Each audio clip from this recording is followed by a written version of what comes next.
Hey, good morning or good afternoon. It's only like 4 hours late, but that's okay because I work for myself right now. And I had this massive headache last night that I ended up taking the wrong medicine for, which makes sense because, when you have a massive headache, it's hard to keep track of what you're doing. So anyway, I took two of my anti-nausea pills, not my antidepressant, my anti-nausea pills. So I'm not throwing up for a while, but my head still hurts. So I want to talk about, while we're here, thank you for joining. Really, seriously, I know some of you are going to watch later, and that's great with me. All right, so 2025, we have government shutdown. And I'm looking right now. All right, so what do we have? We have Trump saying, I'm sorry, let me find my space here. All right. All right, here we go. Welcome back to Dumpster Fire Dispatch. Right? Your weekly ritual of rage, satire, and emotional triage. Today's theme, outlandish quotes from the shutdown circus. Because when democracy hits the fan, the sound bites get louder, weirder, and somehow scented with Axe body spray. Let's start with the ringmaster himself, President Trump, who called the shutdown a beautiful cleansing. A cleansing of what exactly? Federal workers, national parks, the last shred of functional governance? Excuse me. He added, we're finally scrubbing the swamp and the snack budget. Okay, what snack budget? I didn't get in on the snack budget. So if you're a park ranger or a TSA agent, congratulations, you've been downgraded to trail mix. Next up, House Speaker Mike Johnson, who posted, Democrats have officially voted to close the government. Moms and kids can now lose WIC nutrition. Veterans lose health care. FEMA has shortfalls during hurricane season. Translation, we broke it, but we're blaming the people who asked for Band-Aids. Then there's former Vice President Harris trying to keep the receipts. President Trump and congressional Republicans just shut down the government because they refused to stop your healthcare costs from rising, which is true, but also feels like shouting into a void filled with gold-plated megaphones and conspiracy theorists. And of course, Truth Social chimed in. Shutdowns are my invention. Lincoln copied me, sad. A quote so unhinged, it deserves its own Smithsonian exhibit, assuming the museum's still open. Now let's zoom in on Wyoming's delegation because the circus isn't just national, it's local. Representative Harriet Hageman voted yes on the GOP bill and said, Democrats are trying to hold the government hostage to fund their failing healthcare schemes. Wyoming families deserve better than political ransom notes, which is rich considering those ransom notes are actually Medicaid subsidies and WIC vouchers. Senator John Barrasso also voted yes, declaring we need to keep the government open, but not at the cost of bloated subsidies and reckless spending. I stand with Wyoming's values. Apparently, Wyoming's values include unpaid TSA agents and shuttered national parks. And Senator Cynthia Lummis said, this shutdown is unfortunate, but it's the result of Democrats refusing to negotiate in good faith. Really, Cindy? Really? Wyoming doesn't need more federal overreach. Translation, we're sorry your baby formula is delayed, but at least the swamp is clean.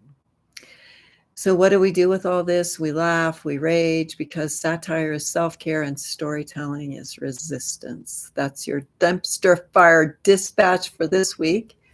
Tune in next Wednesday for more tweet translations, Rashomon recaps, and democracy damage reports. Until then, stay hydrated, stay focused, and remember, if Lincoln copied Trump, then I'm the ghost of Mark Twain. I have another one of those. All right, so what's really happening? Wyoming, National Parks and Tourism. Yellowstone and Grand Teton closed or operating without staff. Trash locked, restrooms and halted visitor services affect local economies dependent on tourism. Gateway towns like Jackson, Cody, DuBois face revenue loss from canceled trips and shuttered park access, and seasonal workers and guides lose income during peak fall travel. WIC and SNAP services, WIC offices in rural counties may run out of federal funds if the shutdown continues. Food insecurity worsens for low-income families, especially in tribal and frontier communities, and the state contingency plans are limited.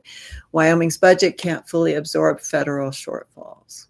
TSA and air travel. Cheyenne and Jackson Hole airports rely on federal TSA staffing. Agents are working unpaid, risking burnout and staff shortages, and delays and morale issues could disrupt regional flights and medical transport. That's scary as crap. Some of our helicopters fly directly out of the hospital, so the hospitals are federally funded. Some of them have federal funds to run their helicopters, their emergency flight for life helicopters. Federal courts and legal services. District courts in Cheyenne and Casper remain open for now. If funding runs out mid-October, civil cases may be delayed, including land use, tribal claims, and disability appeals. Federal workers and contractors. BLM, Forest Service, and USDA staff face furloughs.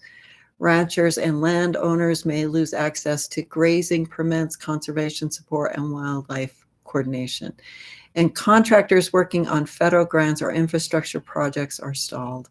Healthcare and Medicaid. Medicaid cuts tied to the shutdown disproportionately affect rural hospitals and clinics. Telehealth reimbursement may be delayed, straining already thin margins.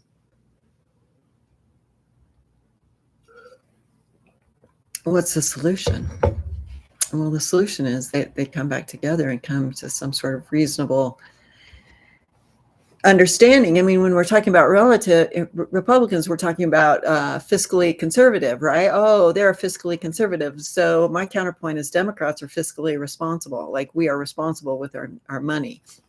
We don't necessarily, I mean, we conserve our money, we save what we need to, but we also put our money where we need to when we need to. So if the rent needs to get paid, the money has to come out of savings to pay the rent, right? Or something has to happen, but that's what has to happen. If the worker needs to get paid, the money has to come out of savings. So we've got some savings, Wyoming. What are we going to do? How are we going to handle a long-term, if it's even long-term, it could end tomorrow, some sort of long-term, short-term plan for how we deal with what's next if the U.S. government continues to be shut down and we can't come up with a reasonable budget that shows fiscal responsibility. All right, that's me for today. I have some more to say. I'm going to record a couple things and watch my meds a little closer. Maybe they're in similar packages. So my migraine meds and my anti-nausea meds are in similar packages, so it's easy for me to get them mixed up. And when your head's hurting, like mine is right now, it's hard. My eyes start hurting. Anyway, that's nothing compared to having the government shut down.